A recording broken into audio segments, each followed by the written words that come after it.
Bonjour Général Michel Yakovlev. Bonjour. Merci beaucoup d'être là ce matin. On va donc revenir sur ces 3 frappes depuis le début de la semaine, assez inhabituelles, de toute évidence par des drones ukrainiens. Je dis de toute évidence parce qu'officiellement les Ukrainiens n'ont rien reconnu, rien revendiqué. Le fait est que les Russes, eux, ont annoncé 3 morts, 2 avions au sol qui ont été touchés. Qu'est-ce que cela représente pour la Russie, le fait que son territoire puisse être frappé par des drones ukrainiens? Est-ce qu'on peut parler d'humiliation? Humiliation, oui, sans doute. C'est quand même une mauvaise nouvelle pour le régime. Ça déconstruit le discours de l'opération militaire spéciale. Ça se passe là-bas, on n'est pas trop concerné. Surtout qui serait facile à distance et qui ne concernerait pas directement les Russes. Voilà. Et en plus de ça, les Russes, à chaque fois qu'il y a un coup qui se passe chez eux, ils jouent à la Vierge effarouchée, au sens comment? Mais on m'agresse, moi on me fait ce coup-là, mais c'est une honte, il y a quand même des lois. Et pendant ce temps-là, ils ont quand même un petit peu piétiné l'Ukraine, si vous voulez. Et en l'occurrence, ce sont vraiment leurs avions longue portée qui sont visés, ceux qui précisément visent l'Ukraine habituellement. Oui. Les Ukrainiens n'ont pas frappé au hasard. Ils n'ont pas frappé au hasard, ils ont... et ce que je me demande, c'est s'ils en ont beaucoup plus, et qu'ils ont juste fait un coup symbolique pour dire attention. Si les Ukrainiens ont des ressources pour continuer sur cette voie. Ou voie. s'ils en ont juste 3 et qu'ils s'en sont servis là, vous voyez, c'est... Pour faire un coup d'éclat. Alors, il y a une question qu'on se pose depuis ce début de semaine. Ce qui interpelle, c'est la localisation de ces cibles sur le territoire russe. Lundi en particulier, on était sur des cibles qui sont à plus de 500 km du territoire ukrainien. Bon, il y a 2 hypothèses qui ont été recensées. Soit ce sont de vieux drones de fabrication soviétique qui ont une longue portée, mais qui sont en réalité peu précis habituellement. Soit c'est un nouveau modèle que les Ukrainiens sont en train de développer, mais qui sont censés être encore en phase de test. Le New York Times penche pour la première hypothèse en disant il y a des forces spéciales ukrainiennes sur le territoire russe qui ont guidé ces drones jusque vers les cibles. Est-ce que ça vous paraît être une possibilité qu'il y ait en ce moment des forces spéciales ukrainiennes en Russie, sur le territoire de Moscou? C'est une possibilité, force spéciale ou sympathisant, mais ce n'est pas une nécessité. Je pense que c'est au contraire, d'ailleurs. Si ce sont des drones, les Kh-141 qui remontent à un certain temps, soit ils les ont vraiment s'ils les ont adaptés avec un guidage laser terminal, c'est possible, mais en fait, j'en doute. J'ai aucune information particulière pour le dire, mais j'ai un gros doute. De comprendre quelles peuvent être les je pense qu'ils ont peut-être pu travailler la précision avec du GPS, faire une tête qui réagisse à un signal laser, c'est d'une autre complication. Donc je ne vois pas pourquoi ils auraient eu besoin de guideurs à l'arrivée. Suffisamment précis. Voilà. S'ils avaient une précision métrique, on aurait dit, OK, il fallait quelqu'un sur place pour cette génération de drones. Hein. Mais là, viser un tarmac plein d'avions en espérant que s'en abîmera 2 ou 3, on est dans une précision à 30 mètres. Je pense que l'engin, par construction, savait le faire, si vous voulez. On est quand même interpellé par le fait que les Russes n'aient pas réussi à intercepter ces drones. Alors, ils prétendent que si... on est comme toujours réduit à interpréter aussi les images. On voit que ça a quand même fait des dégâts, peut-être des dégâts supérieurs à la simple chute d'un débris de drone. Là encore, il y a 2 hypothèses. Soit il y a une faiblesse de la défense antiaérienne russe, soit les Ukrainiens ont rusé et ont réussi à embarquer sur les drones, par exemple, un transpondeur récupéré sur un avion russe pour leurrer les radars russes. Est-ce que vous pensez qu'on est arrivé au stade où les Russes ne sont même plus capables de défendre leur espace aérien ? En tout cas, ils ont un problème pour défendre leur espace aérien. Ça, clairement. Alors, d'une part, c'est un grand espace aérien. Bon. Et puis, ils n'ont pas des capacités infinies. Bon. Ensuite, là, j'ai cru comprendre, une des hypothèses, c'est que les Ukrainiens ont embarqué des transpondeurs récupérés sur des avions tombés... Ça, c'est quand même une idée subtile. Voilà, du coup, russes. Il s'est fait passer pour un avion russe, donc il n'a pas été intercepté. Si c'est le cas, c'est astucieux, c'est artistique, c'est beau. Ça montre que les Ukrainiens ont beaucoup de ressources, y compris dans la stratégie et dans l'intelligence et la tactique à mener. Et ça veut dire aussi que, sachant qu'ils ont abattu plus de 100 aéronefs au-dessus de leur territoire, à la limite, s'ils ont 100 missiles, il y en a 100 avec lesquels ils peuvent faire le coup. Ils ont beaucoup de transpondeurs russes en stock potentiellement pour leurrer. Ils ne sont peut-être pas tous en bon état. Et puis, ce qu'il y a d'amusant, c'est que ça induit le doute, du coup, chez les Russes. Au sens, tout ce qu'ils volent, faut regarder à deux fois maintenant. Oui. Peut-être un réel véhicule russe ou un Ukrainien déguisé en Oui. russe. Voilà. Maintenant, que peuvent faire les Russes? Ils ont, on disait tout à l'heure, alors c'est peut-être pas une humiliation, mais au moins c'est un camouflet, on peut dire à minima, ou un C'est un affront. bon mot, oui. Il y a la question de la riposte. Ça fait des semaines, des mois qu'on se demande à quelles conditions un jour le nucléaire pourrait venir sur la table.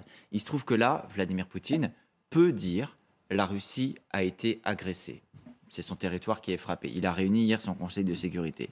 Est-ce que de votre point de vue, dans ce cas de figure, le nucléaire revient comme une option ou ça reste un fantasme, un spectre qui en réalité est là pour faire de la dissuasion mais ne peut pas être utilisé? Dans le cas présent, c'est pire qu'un fantasme. Je m'inquiète toujours de voir sur nos télévisions en France, ah là là, le nucléaire, c'est presque l'argument publicitaire pour que les gens restent attachés à la télévision. C'est pas pour trois attaques qu'on va déclencher l'attaque nucléaire. C'est même pas pour 50 attaques par jour qu'on déclencherait l'attaque nucléaire. Ça serait pour une invasion terrestre. L'armée ukrainienne a pénétré de 50 km dans Il y a le des ouest. blogueurs militaires russes qui appellent Vladimir Poutine à utiliser le nucléaire, qui disent on est attaqué sur notre territoire, alors allons-y. Ça existe en Russie. Ça existe en Russie, mais là, on est dans le fantasme ou la manipulation. J'y crois pas du tout, et pas dans ce contexte-là.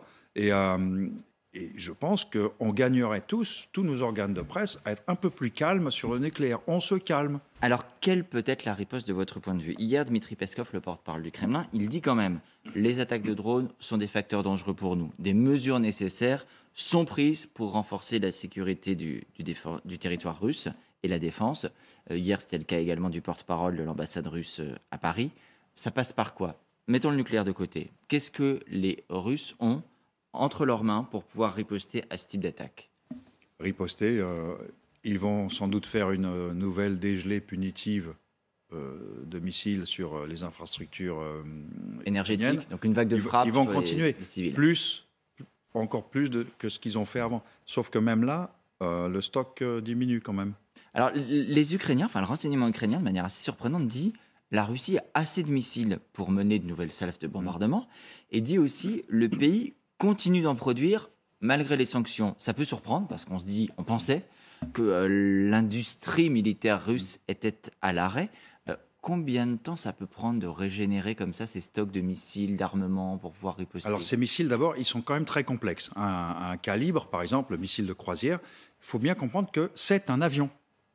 C'est un avion, et c'est pas un avion bas de gamme en plus. Alors c'est un avion à un coût, mais c'est pas du bas de gamme. Donc ça se fabrique pas par pile de 12. Alors j'ai entendu hier le débat, on voit que grâce aux composants, au datage des composants, Oui. on voit que des missiles qui tombent là sont de fabrication très récente, y compris depuis le début de la guerre. Il y a quand même une hypothèse forte qui est qu'on tire les munitions du plus ancien au plus récent. Et il y a un signe que de plus en plus de munitions qui tombent, qui sont tirées vers l'Ukraine aujourd'hui, sont de fabrication très récente. Donc vous en tirez la conclusion que les stocks anciens sont épuisés. Les stocks anciens sont épuisés et ils arrivent au bout de leur stock. Donc à partir de très bientôt, leur cadence de tir sera égale à leur cadence de production. Or, leur cadence de production, ce n'est pas 400 missiles par mois. Parce que si c'était le cas, ils n'en seraient pas à tirer aujourd'hui les missiles d'avant-hier. Donc, par définition, ils ont une cadence de missiles. Il y avait, le renseignement anglais disait que le calibre, le missile de croisière assez haut de gamme quand même, la capacité de production est de 6 par mois. Alors, bon, peut-être qu'on se trompe, peut-être que c'est 12 par mois, peut-être que c'est 20 par mois, mais ce n'est pas 140 par mois. Donc la question de... Ils produisent des missiles très récemment, donc ils continuent à en produire, ne signifie pas ils en ont une quantité invraisemblable. Et donc ce que ça veut dire, c'est que c'est peut-être le cas dès à présent, parce que les dégelées c'est la dégelée du lundi, en gros. Il y en a eu à 100 missiles, puis maintenant on est à 50, vous voyez. Donc vous dites ils ont de la ressource, mais pas forcément tant que ça, et pas forcément... Voilà. Et en flux tendu, on saura bientôt quelle est leur si limite de effectivement production? ça diminue. Alors, il y a un autre facteur, c'est le facteur humain. Il y a la ressource humaine. On a vu certaines villes, je parlais tout à l'heure du territoire russe, Belgorod, pour le coup, a déjà été touché, a déjà mis en place une force locale de Mmh. volontaires. Hier, c'est Koursk qui a fait la même annonce. Koursk, c'est Mmh. l'une des cibles. C'est là, vous parliez tout à l'heure de l'aéroport et les Mmh. dépôts pétroliers. C'est là justement que sont tombées l'une des frappes. Est tombée l'une des frappes ukrainiennes. On a également l'Institut pour l'étude de la guerre, ISW, qu'on cite Mmh. souvent pour nos plateaux, qui fait remarquer qu'à ses yeux, le Kremlin s'éloigne de la communication Mmh. d'une guerre limitée, probablement aussi pour préparer les Russes, on y revient, à une nouvelle mobilisation. Est-ce qu'il y a un besoin, au-delà des munitions, un besoin d'hommes pour les Russes dans les semaines et dans les mois à venir? Sans doute, oui. Alors, vous avez dit Belgorod a été attaqué. Non, pas Belgorod. Des infrastructures, aéroport de Belgorod, Oui. dépôt pétrolier autour de Belgorod. Vous Mhm. voyez ce que je veux dire? C'est la différence entre dire Paris est attaqué et Roissy Oui, est attaqué. dans le sens où, donc- pour aller en plus loin ce que vous dites, et vous avez raison, les Russes ciblent du civil, les Ukrainiens ont toujours visé du militaire ou de Oui, ou l'infrastructure d'intérêt opérationnelle. militaire. Voilà. Une cible, entre guillemets, une cible légitime. Voilà. Alors, aux erreurs de tir près, y compris chez les Russes d'ailleurs. Alors, maintenant, Le est-ce facteur qu'on humain. prépare l'opinion? Je pense que oui. Il y avait déjà des signes avant-coureurs. Vous savez, la conscription normale, au sens en temps normal, c'est 2 vagues par an. Il est possible qu'ils étaient en train, déjà depuis un mois, de préparer l'opinion pour un appel avancé.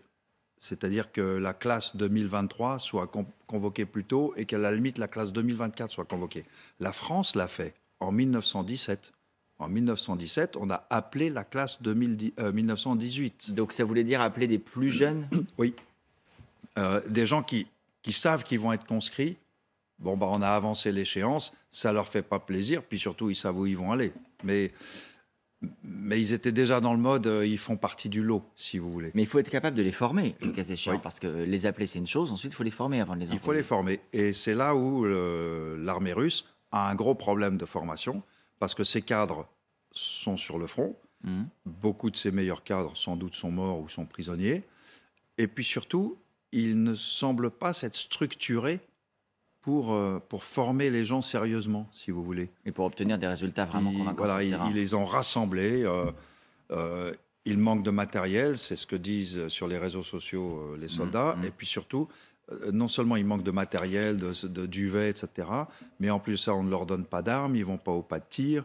Donc ce sera même avec une mobilisation donc avancée, les gars pas forcément significatif. Ils se plaignent pour les de Russes. je suis là, mais voilà. Pour les Ukrainiens, il y a quand même dans leur stratégie, s'ils se mettent à frapper la Russie, comme ils l'ont fait là, s'ils renouvellent, c'est la question que vous posiez vous-même en début d'entretien, ça peut avoir 2 effets. Ça peut déstabiliser la population russe qui se dirait, mais en fait, nous aussi, on est concernés. Ça peut aussi la fédérer derrière son leader en disant, mais on est agressé finalement, il a raison, la Russie est victime. Oui, c'est sans doute pour ça que les Ukrainiens retiennent leurs coups dans l'hypothèse où ils pourraient donner plus de coups. Oui, oui. Maintenant, Ils une n'ont pas autre- forcément une- même intérêt à aller plus loin. Voilà. Maintenant, il y a une autre possibilité, c'est que eux vont faire la balance de l'humiliation de Poutine et donc la perte d'autorité du régime par rapport à la volonté de combattre de la population.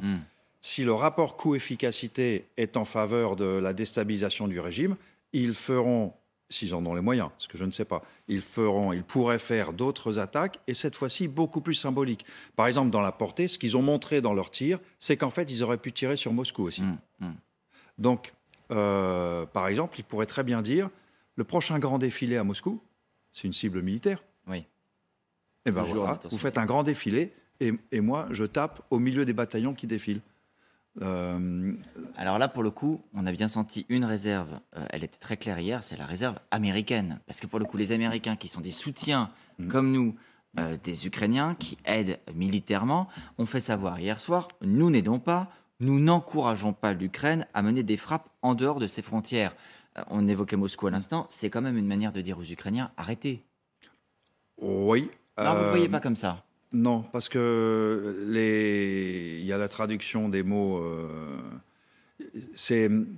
Ils ne sont pas, ils sont pas opposés. Ça les arrange pas et ils le disent. Oui. Mais dans une certaine mesure, c'est quand même les Ukrainiens qui font leur guerre. Voilà. Donc, Mais on sent bien que les Américains redoutent l'escalade. Vous disiez Oui. Moscou à l'instant. Si les Ukrainiens venaient à frapper Moscou, incontestablement, c'est encore une escalade dans le conflit. Et on sent bien chez les Américains la peur de se dire où est-ce que ça peut nous mener. Ça ne veut pas dire arrêter d'aider les Ukrainiens, ça veut dire ne pas se retrouver nous-mêmes, que l'OTAN ne se retrouve pas non plus dans une situation impossible. Donc ça leur donne des arguments pour ne pas donner les missiles à longue portée que réclament les Ukrainiens, puisque les Ukrainiens semblent savoir en fabriquer et se débrouiller très bien tout seuls. Oui, c'est tout le paradoxe. C'est-à-dire que les Ukrainiens demandent aux Américains qui refusent, et finalement on voit que les Ukrainiens peuvent se débrouiller sans les Américains. Exactement. Et donc c'est aussi un argument pour Zelensky face aux Américains, de dire, dans une certaine mesure, pour ce coup-là, je ne te demande pas. Ça veut dire aussi, c'est une chose très importante, là c'est du matériel, vous avez raison, soit anciennement soviétique, soit ukrainien, qui a frappé la Russie. C'est pas du matériel d'origine occidentale. On ne l'a pas fourni, et d'ailleurs les Ukrainiens n'ont pas non plus essayé d'utiliser du matériel qu'ils auraient renforcé, détourné. Ce serait une ligne rouge, là pour le coup, pour les Occidentaux, que leur propre matériel puisse être utilisé pour frapper la Russie, ça changerait quelque chose ?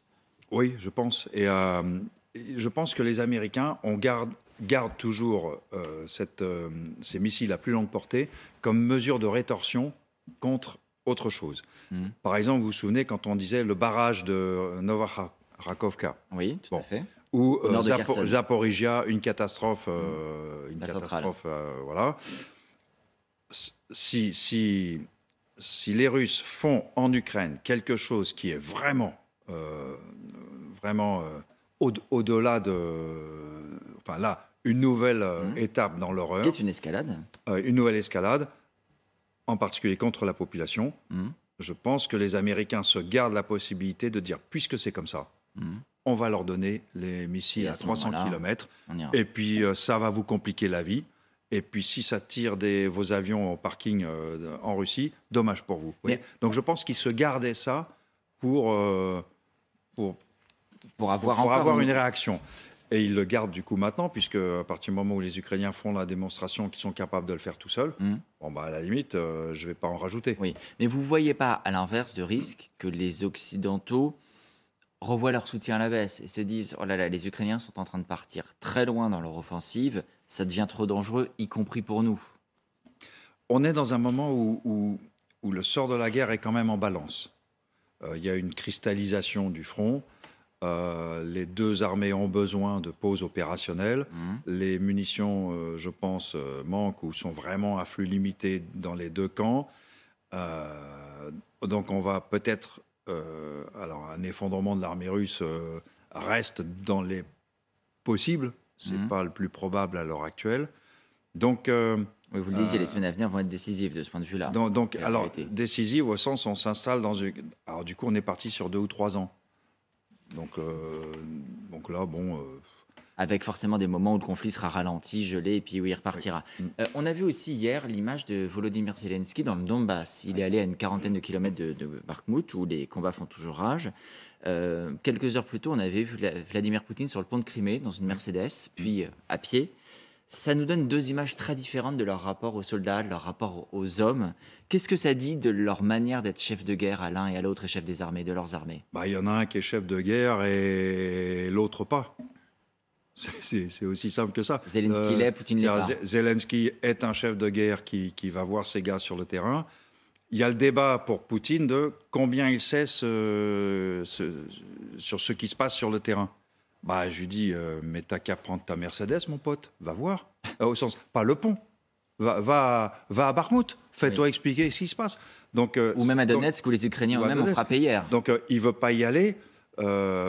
C'est sûr que quelqu'un qui reçoit un chef d'État au bout d'une table de 16 mètres, il y a quand même des bactéries au sol dans la région. Donc, il a peut-être peur de prendre une infection.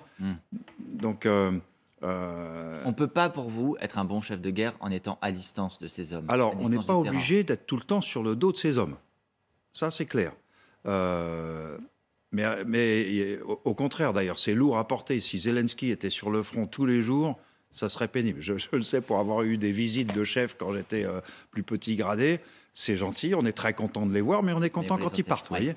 Donc, il ne faut pas en rajouter. Voilà. Mais au moins, Zelensky, il vient renifler la situation sur le terrain et se montrer. Le président Poutine ne sait pas ce qui se passe dans son armée, mais ce n'est pas parce qu'il est mal informé. c'est parce qu'il ne veut pas s'informer. En réalité, il s'en fout. Et c'est pour ça que ce n'est pas un chef de guerre. Parce qu'il se fout de son armée complètement. Vous parliez de Bakhmout à l'instant, dans le Donbass. Je disais, les combats continuent. Ce serait une victoire symbolique, c'est sûr, si les Russes y arrivent. On voit que c'est très compliqué. Est-ce que ça aurait un intérêt stratégique également pour les Russes? Non, je pense que Bakhmout, on est dans l'analogie de Verdun. Le choix des Allemands de prendre un endroit où les Français se sentiraient obligés de combattre, et puis on organise un hachoir, on met de l'artillerie, et puis plus ils envoient les gens, et plus on les tue.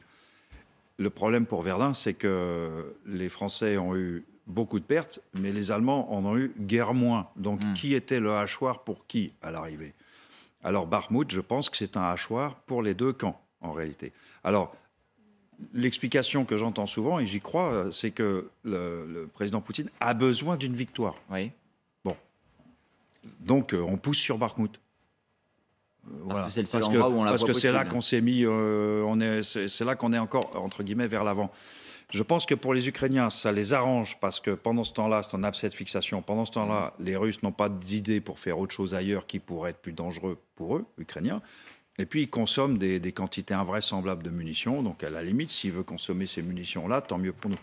La contrepartie, c'est que ça coûte cher en vie humaine pour l'armée ukrainienne, sûrement. Et on le voit, ça fait 5 mois, et malgré tout, ça continue encore aujourd'hui. Merci beaucoup, Général Yakovlev, d'avoir été là ce matin.